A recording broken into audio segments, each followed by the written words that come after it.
know more about your friends.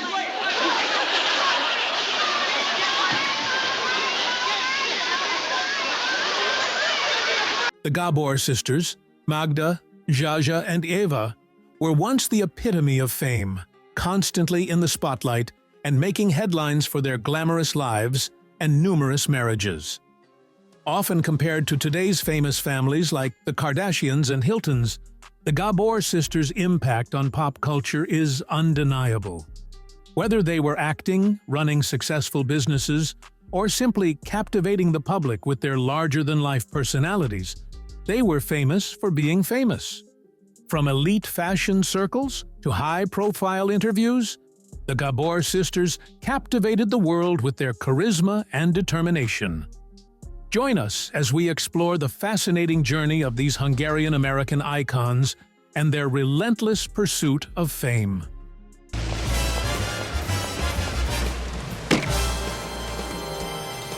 This happens every time when I go shopping. Their mother attempted to leave her family many times to pursue fame.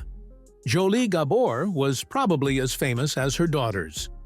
Coming of age in post-World War I Hungary, she and her family lived a comfortable lifestyle thanks to their costume jewelry business. From a young age, Jolie wanted to conquer the world of theater and become Hungary's next great star. It was this dream that almost led her to leave her future family. In an attempt to escape her controlling parents, Jolie agreed to marry a Hungarian army officer named Vilmos Gabor. To say it wasn't a loving marriage would be a gross understatement. A 6-month contract was signed that would allow the then 17-year-old Jolie to leave the marriage if she still wanted to pursue her dreams of becoming an actress. What Vilmos wanted most of all was a son. As fate would have it, he was to have 3 daughters. After the birth of Magda, Jolie tried to leave to pursue her acting career in earnest. Vilmos is said to have responded by threatening to drop Magda through an open window unless Jolie stayed. Jolie stayed through the birth of Zsa Zsa, with Vilmos promising her a divorce if she tried to conceive again in the hope of having a son. After the birth of Eva in 1919, Jolie tried again to leave Vilmos and the girls to pursue her dreams of stardom. But Vilmos just laughed. "Now you are too old," he said, according to Such Devoted Sisters, The Fabulous Gabors, by Peter H. Brown. The Gabor sisters were raised with cold military precision. If Jolie Gabor could not realize her cinematic and imaginative dreams, she would devote every second of her life to ensuring that her daughters could. As children, the Gabor sisters planned their days to the letter, from breakfast to school to an endless cycle of study. The upbringing of all the Gabor sisters consisted of constant, calculated training in a wide range of disciplines and subjects, anything that would help propel them to some form of stardom. Jolie put her daughters through endless rounds of rigorous study, including dancing lessons, piano practice, and fencing lessons. When it came to their language studies, German, French, and English, Eva Gabor bluntly recalled, "We couldn't talk about anything in 4 languages, according to Such Devoted Sisters, The Fabulous Gabors." Jolie's parenting style went beyond military-style discipline and relentless routine. It sometimes crossed into fanatical territory, as when she took her little girls to a lake and threw them out of a rowboat, even though none of them could swim. This was Jolie's attempt to teach her daughters the importance of survival. Magda Gabor later recalled, "Amazingly, we didn't drown. We managed to stay afloat until Mummy let us back into the boat. It felt like we'd swallowed gallons," according to Those Glamorous Gabors, Bombshells from Budapest by Darwin Porter. A Buckingham royal match was wished for one of the sisters. While the ever-present revolving door of Gabor marriages made headlines throughout the sisters' lives, there were other, lesser-known marriages attempted behind the scenes. The most famous and rather disturbing example was when Jolie Gabor tried to arrange a future match between Zsa Zsa Gabor, who was only 12 at the time, and the Prince of Wales and future King of Britain, Edward VIII. In her 1991 autobiography, One Lifetime is Not Enough, Zsa Zsa recalls the event at the beginning of the book. Her mother happened to see the then Prince of Wales with his future wife, Wallis Simpson, at the Ritz Hotel in Budapest. Jolie was so impressed by the way Edward doted on Simpson that she immediately tried to arrange a possible marriage between him and Zsa Zsa.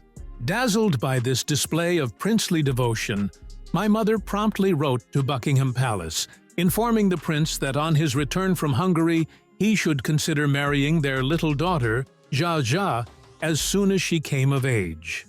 According to Darwin Porter's book, Those Glamorous Gabors, Bombshells from Budapest, this meeting between Jolie and Edward did indeed take place, with the former going so far as to give the prince a letter and photograph of a young Zsa Zsa.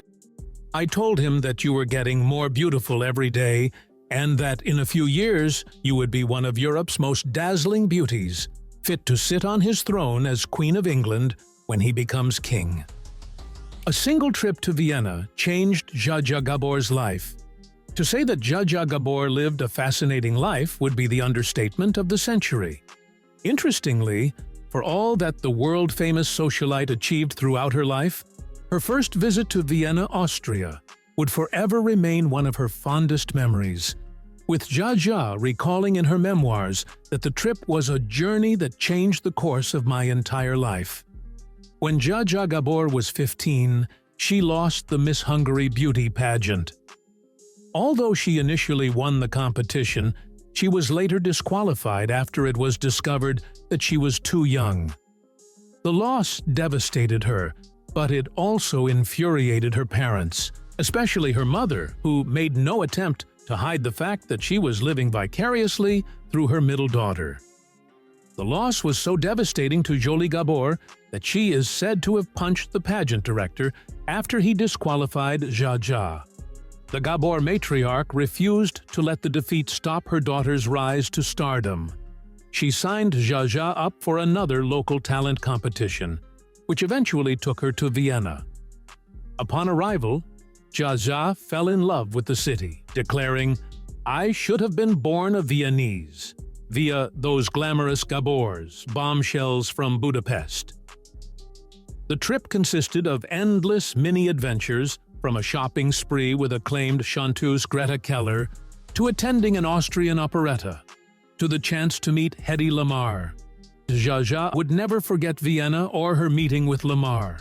"I forever fixed the brilliant image of Hedy in my mind, knowing somehow that I, Zsa Zsa, would one day equal and even surpass her," she wrote in her memoirs.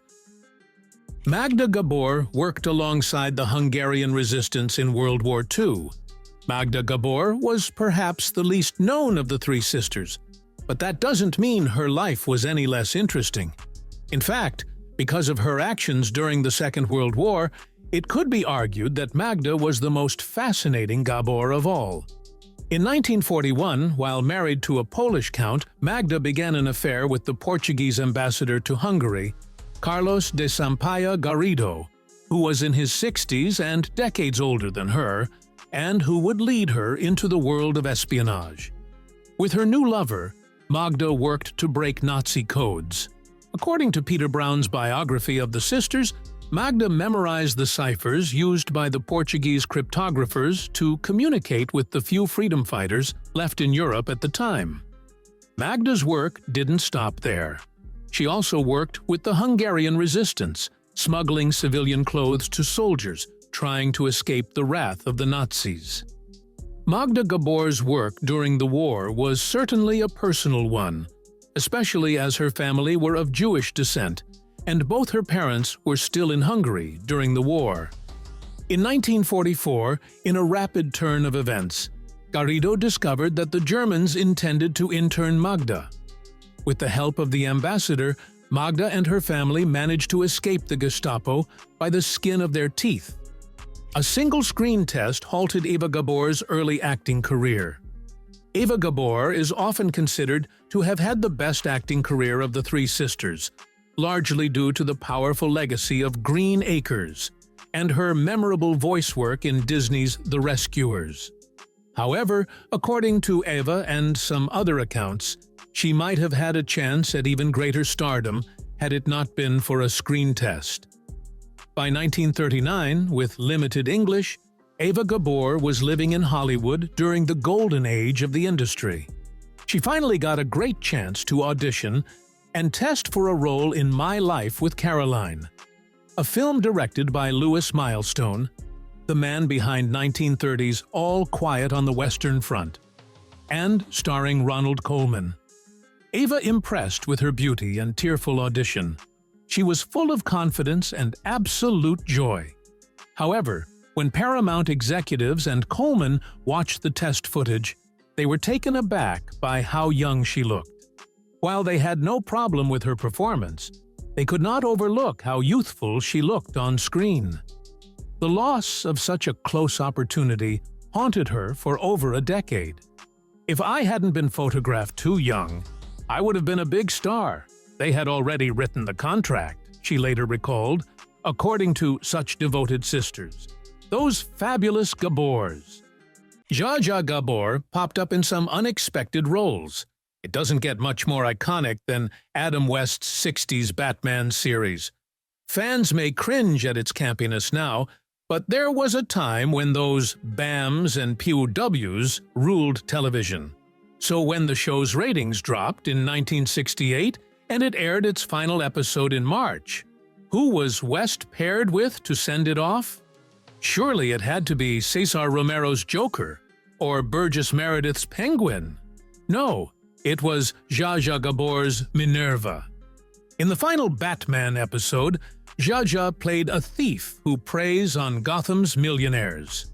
In the episode titled Minerva, Mayhem, and Millionaires, the character uses a machine called the Deepest Secret Extractor to find out where Gotham's elite are hiding their wealth. Playing the final villain in such an original piece of superhero programming is a unique feather in Gabor's cap. Years later, in 1991, Zsa Zsa appeared again in another prominent television series, a little production called The Fresh Prince of Bel-Air. The second season episode, Hi-Ho Silver, featured Gabor as the famous actress Sonia Laymour. In the episode, a hilarious misunderstanding leads Will and his cousin Carlton Banks to steal Sonia's fancy silverware after they think she has stolen it from them. Magda Gabor was involved in a heavy legal battle. Tragedy struck the Gabor family in 1966. Late one night, Magda Gabor tripped over her dog while walking down the stairs. After she fell and hit her head, Magda's husband, Arthur Tony Gallucci, a wealthy New York developer, and her mother initially believed that the swelling and a bad bruise were the worst of her worries. But days later, just hours after attending the Southampton Horse Show with her trademark exuberance, Magda suffered a massive stroke that left her in a wheelchair and with an extremely limited vocabulary. Shortly afterwards, Magda's husband was diagnosed with terminal cancer and died in 1967. This forced Magda into a serious legal battle with her husband's family over his vast estate. In preparation, Magda consumed an endless amount of legal texts. It was incredible the way she handled herself during that difficult time, Jolie Gabor once explained via such devoted sisters. By reading law books, she helped build her own case and sat next to her lawyers, giving them one-word instructions as the hearing progressed. Magda won the case against the Gallucci family and made millions.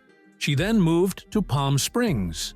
By all accounts, even without the ability to speak in full sentences, Magda Gabor never lost that distinctive, extroverted Gabor energy.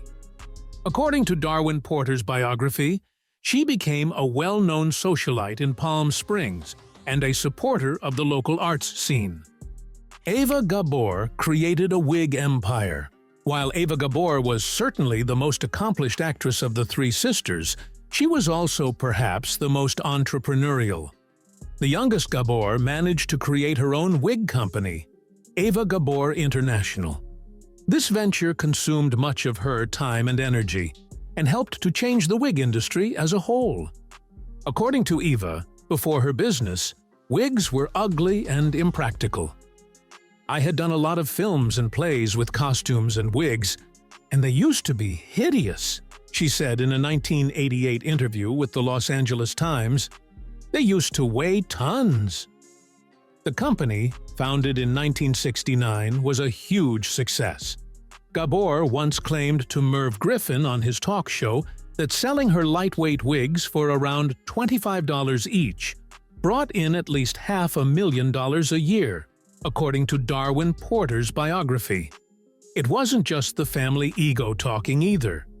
By the late 80s, industry sources believed that Eva Gabor International was making around $30 million a year. At the time of Eva Gabor's death in 1995, the LA Times described the company as the largest wig company in the world, and it is still going strong today. The Gabor sisters married a total of 20 times. You can't talk about the Gabor sisters without talking about their marriages, and in particular, how many times they married: 20. Magda was married 6 times in her life.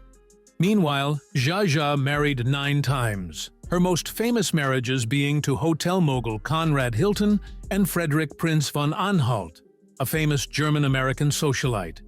Eva married 5 times in her life, with her last marriage to Frank Gard Jameson Sr., an aerospace tycoon, ending in 1983. The Gabor marriages could go on and on, each with its own unique drama or general bizarreness. Case in point, Zsa Zsa Gabor's 8th marriage to Mexican actor Felipe de Alba was annulled after 1 day. Magda's 5th marriage was to George Sanders, a British actor and Zsa Zsa's 3rd ex-husband. 19 of these marriages were childless. Only Zsa Zsa would have a child from her marriage to Conrad Hilton. However, in her memoir One Lifetime Is Not Enough, Zsa Zsa wrote that the birth of her daughter, Francesca, in 1947 was the result of sexual assault by Hilton. Zsa Zsa Gabor's final years. Zsa Zsa Gabor died of a heart attack in December 2016, aged 99. In contrast to the exuberant and glamorous life she led at the height of her fame, her final years can only be described as unfathomably bleak and riddled with serious medical complications. In 2002, she was involved in a car accident in Los Angeles that left her partially paralyzed. 3 years later, the Budapest-born star suffered a stroke and underwent immediate surgery. In 2011, a serious infection forced doctors to amputate her right leg. According to those close to her, in the 5 years before her death, Zsa Zsa was in a near-comatose state, plagued by dementia, and completely dependent on life support. After her death, her publicist, Ed Lodzi, explained how critical her condition had been. "I am glad she is finally out of her misery." For the past 5 years, Zsa Zsa has suffered from chronic dementia, confined to her mansion, lying in a hospital bed, fed through tubes in her neck, unable to speak, see, write, or hear. Nor does she know who she was or how famous she was, per NPR. Zsa Zsa was the last of the Gabor legacy, having outlived her entire family, including her own daughter. Her ashes were buried in her native Hungary almost 5 years after her death. The Gabor sisters truly lived a life of glamour, fame, and endless headlines. Let me know what you think in the comments, and don't forget to like and subscribe for more stories about Hollywood legends.